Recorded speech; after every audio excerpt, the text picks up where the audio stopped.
but welcome to Lunchtime Devotion. Today, I invited our brother Chui. He wants to share with us today and tomorrow, actually.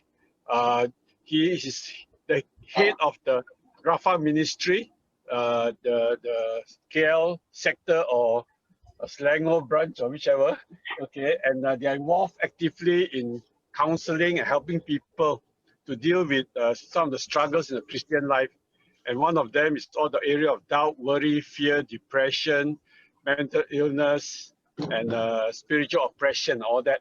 So I think it's very suited and very well trained in this whole area of speaking to us on this topic that, as you have said, is part of the normal Christian life that we will face or people around us will face. So over to you, Chui. Continue to share your wisdom with us. Okay, thank you. Thank you, Pastor, for the introduction. A very good afternoon to all of you.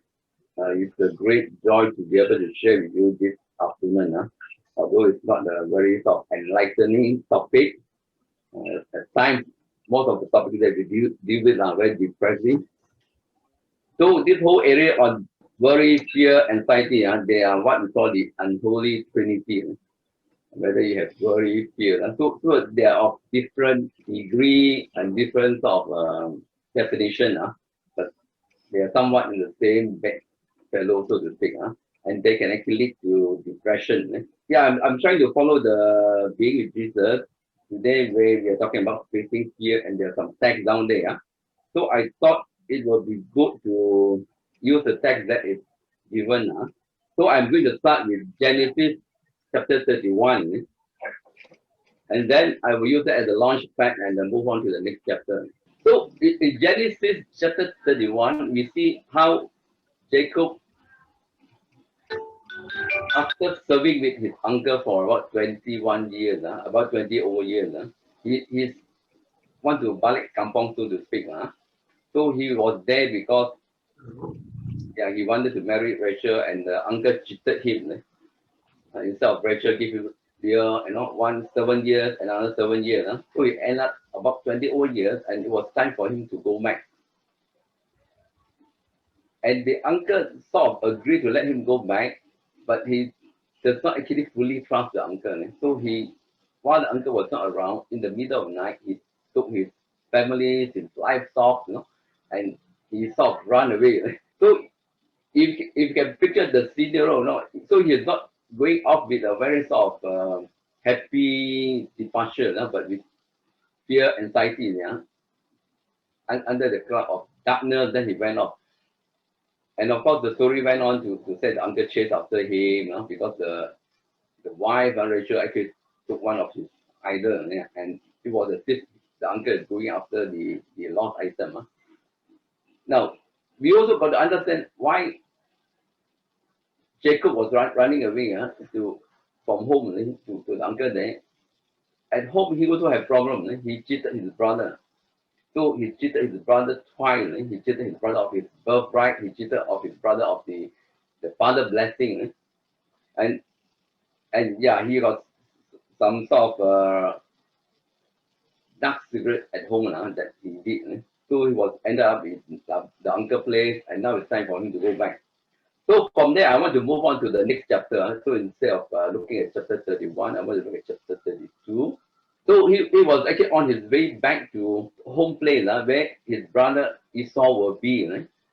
So now, that's the problem with him now. How is he going to face Esau? So he is facing what we call worries, fears, and not knowing what actually to expect when his brother see him. So he asked some of his men to go ahead. That is in chapter 32. And I find out, okay, how is the situation like? And the man came back. So in verse 6, he said, we came to your brother Esau, and he also is coming to meet you with 400 men are with him. So the brother knew that he's coming back, and now he's coming to meet him with 400 men. And he was thinking, 400 men, that cannot be a welcome party. Most likely it's an army. Most likely it's an army coming to attack him. So he was actually quite worried. He was quite worried. And in verse 7 it says, so Jacob was greatly afraid and distressed. Was he frightened? Yeah, he was actually quite frightened, not knowing what to expect. And in his mind, he had this fear that the brother is going to attack him. So he divided the people that were with him and the flock and herds and camels into two companies. So one go ahead, the other stay back. So he come up with a master plan just in case the brother attack. You can see from his life. Now, if you are looking at typical principle of sowing and reaping, this is exactly what happened to him. He cheated his brother. He went to the uncle place. The uncle cheated him. So he get exactly what he sowed. So he reaped what he sowed. And today, the fear that he's facing, again, there's some spiritual root to it because he did something to the brother, and that's the reason why he now is in fear. And what did he do? What he prayed in verse 11 to 12, he prayed. So he prayed to God. He said, God, deliver me, I pray, from the hands of my brother, from the hands of Esau, for I fear him. You see? So he was actually in fear, lest he come and attack me and the mother with the children. For you said, I will surely treat you well and make your descendants as the sand of the sea, which cannot be numbered for multitude. Now, there are two things that we want to note here. Number one is he commit his fear to God. He admit, my problem is actually with Saul, my brother. I'm afraid he's going to attack me. And he also reminded God, he said, God, this is what you promised me, that my descendant will be as many as the sand of the sea. In other words, it's unlikely my brother is going to finish me off this time. Because the promise still stands that I'm going to have my descendant will be in multitude, a number for multitude. So in other words, he reminded God, he sent on the promises of God. He sent on the promises of God. Yeah, and that night what happened is he prayed. So the Bible recorded us for us in verse 24 and down. So yeah, in verse 22, so after he put everything in order, verse 22 says that, and he arose at night and took his two wives, put them properly to sleep and sort of thing. Then Jacob was alone, and he rested with God. Then Jacob was alone, and a man rested with him until the breaking of day. So what he just says, so after putting the wife, everything in order, he spent the night alone. Most likely he cannot sleep. If you are facing fears, worry, anxiety, good chances you will have insomnia. You will not be able to sleep. Sleeping will be a problem. That's exactly what happened to him. And he rested with a man kept and rested. And then finally he realized that man was actually gone. The Bible told us that after everything is said, for I have seen God face to face, and my life is preserved. So the man that he struggled with was actually gone. So you can see some principle for us. As Jacob faced fear, he actually committed his fear to God. And he prayed, claimed on the promises of God. And he rested with God. In other words, it's not as if God just delivered him, but he really got to struggle with God. Chances that God tell him to do something. That's why it was a struggle. And at the end of the day, what happened is God touched his hip, the Bible says that, and he walked with a lame. What are some of the basic principles we can learn from this text here? So, number one, there's a consequence of sin. He reaped what he sowed. And his fear had some spiritual root. It was something unsettled business with the brother, where he cheated the brother. So there's a principle of reaping and sowing. And as he come and pray to God, he admit his fear. So sometimes we ask people, how are you? And then, the very often quoted reply is, I'm fine. Yeah. But if you come before God, if you're not fine, tell him you are not fine. I struggle with fear because my brother. Yeah, and there are spiritual roots to deal with. So he struggled with God, he admitted his fear. And you see, God give us a solution. Sometimes God's solution may be painful. For him, God touched him and he walked with a limp. And I was always wondering why he walked with a limp. Why God just healed him. But you see, God deal with his fear. But now he got to walk with a limp. So sometimes when we come before God, God's solution for us also can be painful. If we are wrong people, God is likely to tell us, look, forgive. And you know, forgiveness is not easy. For some of us, it's really difficult to forgive. Like at one time, I was praying for this girl, and I said, can you forgive all these people? And he looked at me, these people, they killed my father. You know, they killed my father, they killed my mother, and how can I forgive them? So, yeah, so every one of us have different experiences, and the spiritual road could be deep and hurting. And God has always a solution for us. The way of the cross, but it may be painful. It may be painful. But if we can embrace God's plan for us, then we can actually reach our destiny. In other words, the place that God wants us to be. God changed his name from Jacob to Israel. And as Jacob embraced the name that God gave him, now he can walk towards his destiny. So that is the learning lesson for us. Even as I share with you this passage, I share with you this passage that, yeah, there are times we have fears, and some of our fears are rooted in things that we happened to us in the past, and very often is way back in the past. It could be in childhood, and we couldn't even remember things. But if we ask God to reveal to us, to service to us, very likely He will be able to do that. So for us, what can we do? How do we move on from here? How fearful are we? How worried are we? Today, with the pandemic and sort of thing, there's a lot of worry. Look at this chart. Look at this chart. This chart is actually taken. This chart was a survey taken in November 2019. 2019 is before even our MCO thing. And they did a survey for Malaysians. How worried are we from 0 to 1? On the scale of 0 to 1, how worried are we?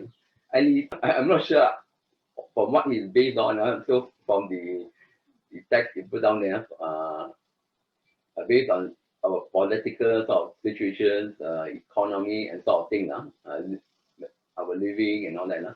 So from a scale of 0 to 1, we are actually above 0.75. Hey, that's very high. That's in the red area, danger area. And that is November 2019. Now November 2020 is coming. With the MCO and the pandemic about right now close to about 9 months, that sort of thing. So the scale should actually move up now. Maybe very close to 1. You see, during the lockdown, yeah, there's a lot of articles written on during this sort of COVID-19 and sort of thing. It sort of generate a lot of fear, anxiety among the people all over the world. Not only for those who actually contacted COVID-19 are going in the hospital and coming out. If they survive, they will have long-term implications. But also for the family members, it's quite traumatic. You have a members, not even if you have a members who have contacted COVID-19. If you're a member who is hospitalized, you can't even visit them. You can't even go near them because certain section of the hospital is sort of quarantine. Or that's quite traumatic. That you have loved one in the hospital, you cannot visit them, you cannot talk to them. They cannot talk to anybody. So it's quite stressful. We're living a very stressful time. Now, just right before the MCO, I remember the MCO, the PM announced the MCO in the evening. So on that morning, I didn't hear anything. So I'm always the last one to hear things. So on that morning, I went to the supermarket in Giant, and I find that, hey, all the trolleys are all like all gone. So we find one, and we do some of our weekly sort of shopping. Yeah, and on the shelf, a lot of things have gone. So we try to support whatever we can, take whatever we can. Some of the things which we don't like to eat, but anyway, there's the best on the shelf, so we took it. So that I was looking at some fish in the fish section, and there was this young man, relatively young compared to me anyway. And he looked at me, this person I don't know, he looked at me and he asked me, what fish to buy? So I tried to explain to him the different type of fish.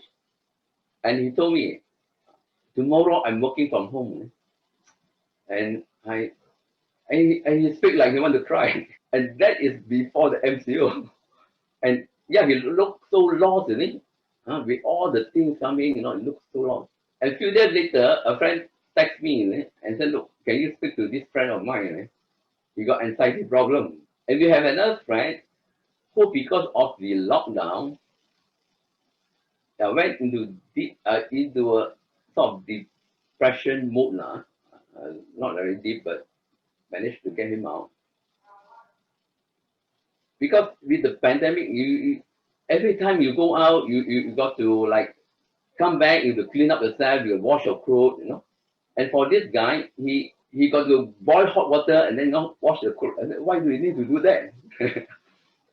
To make sure all the virus die and all that. So I said, wow, you just wash it, change it, why do you need hot water? So he got boil hot water and he began to wash his hands so often. So it almost become an OCD case, obsessive compulsive disorder, because everything you touch, you begin to clean your hand. So it's rather sort of stressful for many people. And in fact, I got one sort of friend who is having OCD, and you look at him, you know that he will wash his hand and he will spend a lot of time washing his hand. So before the COVID-19, he said, well, every time I wash hand, people look at me like this guy is a bit weird and wash so. But he said now it's like I'm quite normal. Everybody washing like me. Yeah, because this become the what we call the new normal. And also we have cases that I've done online where this guy was also going through anxiety, leading to depression anyway. Now let me say this, so the other friend I told you that was affected because of the COVID-19, and even this person that I'm ministering to, that they're having this problem during this time. Now, what happened right now is that COVID-19 is the trigger. What happens? Sometimes the thing triggers us and we go into a state of fear, anxiety, depression. But deep down, there are roots. They have spiritual roots they need to deal with. So in other words, the roots are already there, just waiting for something to trigger something to happen. And when the COVID-19 comes, a lot of people go into depression, go into anxiety disorder and all that. That's what happened. So because they have spiritual roots. So these are some of the, so that's how COVID-19 and affected our mental health. So a lot of us actually, with fears and all that. Now I'm going to end with a few verses. Now this is taken from Psalm 139. It says, search me, God, and know my heart. Test me and know my anxious thought. See if there is any offensive way in me, and lead me in the way everlasting. Some versions that see if there is any sin in me. So offensive way means sinful nature. So you can also see anxiety have to do with spiritual root, sin. Sin could be actually could be the root of some of our fears, our worries, and all that. And very often we need to ask God to surface those things out, because those are very deeply embedded in our life that we actually couldn't remember what actually causes this anxiety problem in us. So the psalmist said, search me, God, and know my heart, and know my anxious thoughts. Show me why is it there. So for the case of Jacob, you know that there was some sin that he committed that actually he resulting in fears, distress, and we also see some of the learning points that from this passage is he commit to God his fear. He claimed on God's promise, and he struggled with God. God give him a solution, which could be painful for some of us. Because you see what happened is, when we have this emotional pain, a lot of times it's like a past. So sometimes we have a boy, if you try to put a bandage over it, it's not going to do any good. You need to take the poison out. And taking the poison out sometimes can be painful. And like Jacob, we may actually walk with a limp, a pain. But it leads, if we are obedient to God and embrace the plans that God has for us, He will lead us to our destiny, the place where God wants us to be. First Peter 5:7 says, cast your anxiety upon him because he cares for you. See, if you have anxiety like Jacob, we need to cast our anxiety upon him. Come before him and tell him. You see, casting our anxiety upon him also have a sense of humility. So in the same passage, he says, God will lift up the humble. So you are humble, God will actually, humility also means the sense of admitting our failure, our fault, our fears, our anxiety. This is also the one of the words that is in today's passage. Be anxious for nothing, but in everything by prayer and supplication, with thanksgiving, let your requests be made known to God. And the peace of God, which surpasses all comprehension, shall guard your heart and your mind in Christ Jesus. So if you study this verse properly, what it means is actually guard our hearts and mind. Anxiety has to do with our mind. Like Jacob, he thinks that Esau is coming after him, but it is all in his mind. So sometimes we have fear, which actually got no basis. So they are what we call the phantom fear. A lot of our worries, fear never come to pass anyway. 90% of our fear and worries actually are nothing. So we actually worry for nothing. And instead of worrying, thinking about the worries and all that, Philippians 4:8 told us, finally, brethren, whatever things are true, whatever things are noble, just, pure, lovely, of good report, if there is any virtue and if there is anything praiseworthy, meditate on this thing. So instead of having our mind constantly, dealing with the fears, thinking about the fears, how you thought it's going to come after me, with 400 people, so those fears are actually phantom fears. It's not there. It doesn't exist. But they are real fear. They are real fear, which I will touch a bit on tomorrow. But they are fear that we really need to be afraid of. So it's not that fear is absent from our life, but it's in the real world that we live in. There are a lot of things for us to be worried and sort of thing. So they are what we call healthy fear, unhealthy fear. And we will look at a bit of that tomorrow. But for today, life is like that. That's what one of the apps that I get. He said, if we go out today, we are afraid of COVID-19. If we stay at home, we are afraid that we cannot make money.